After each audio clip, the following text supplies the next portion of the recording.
ایک بادشاہ کو جنگل میں سفر کرتے ایک سانپ نے ڈس لیا۔ شاہی طبیب اپنے تمام تر کوششوں کے باوجود زہر کو جب بادشاہ کے جسم میں پھیلنے سے روک نہ پایا تو زاروں قطار رونے لگا۔ اتنے میں ایک درویش سا شخص وہاں آیا۔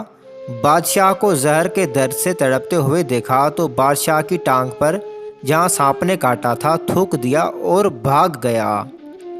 بادشاہ کے سارے ساتھی بادشاہ کی فکر میں تھے، اس لیے دیوانے کی اس حرکت پر کوئی بھی درویش کے پیچھے اسے گرفتار کرنے نہ گیا۔ شاہی طبیب نے تھوک صاف کرنے کے لیے ایک رومال پکڑا اور بادشاہ کی زہر سے نیلی ہوتی ٹانگ پر سے تھوک صاف کرنے لگا، مگر پھر حیران ہوتے ہوئے رک گیا۔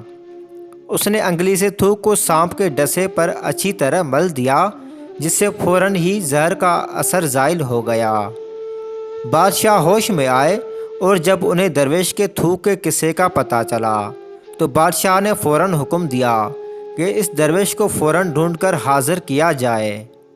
سپاہی چاروں طرف پھیل گئے اور تھوڑی ہی دیر میں درویش کو ایک درخت کے نیچے جا لیا اور پکڑ کر بادشاہ کے سامنے پیش کر دیا۔ بادشاہ نے ادب سے درویش سے کہا، ہم گناہ گاروں کی آنکھ آپ کو پہچان نہ سکی، جس کے لیے میں معذرت چاہتا ہوں۔ آپ سے درخواست کرتا ہوں کہ میری طرف سے یہ قیمتی پوشاک اور عربی گھوڑا قبول کیجیے۔ درویش نے مسکرا کر بادشاہ کی طرف دیکھا اور بولا، یہ گھوڑا اور پوشاک بہت قیمتی ہے۔ میں یہ پوشاک پہن کر اس گھوڑے کے لیے گھاس کاٹوں گا تو اچھا نہیں لگوں گا۔ بادشاہ نے کہا، آپ فکر نہ کریں، گھوڑے کے ساتھ خدمت گار بھی دیے جائیں گے۔ درویش بولا، اتنی قیمتی پوشاک، قیمتی گھوڑے اور خادموں کے ساتھ میں رہوں گا کہاں؟ اس دفعہ بادشاہ مسکرایا اور بولا، آپ کے لیے ایک عالی شان محل تیار کر دیا جائے گا۔ درویش نے پوچھا، اتنے مال اور دولت اور خادموں کے ساتھ اس رہائش گاہ میں تنہا رہوں گا؟ بادشاہ، بولو حضور، میری بیٹی شہزادی گلنار کی شادی آپ سے کر دی جائے گی۔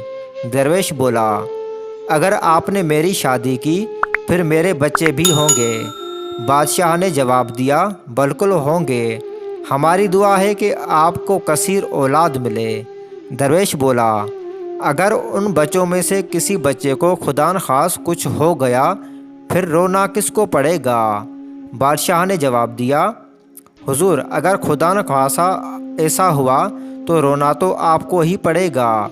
درویش مسکرا کر بولا، اگر یہ سارا کچھ لے کر مجھے رونا ہی پڑے گا تو بادشاہ سلامت، آپ اپنا گھوڑا اور قیمتی لباس واپس لے لیں، میں اپنی درویشی میں خوش ہوں۔ دل اسی سے لگاؤ جس نے دل بنایا ہے، دنیا سے لگاؤ گے تو آنسو ہی ملیں گے۔ مزید ایسی ویڈیوز دیکھنے کے لیے ہمارے چینل کو سبسکرائب کریں، ساتھ میں ہی بیل آئیکن پر کلک کریں۔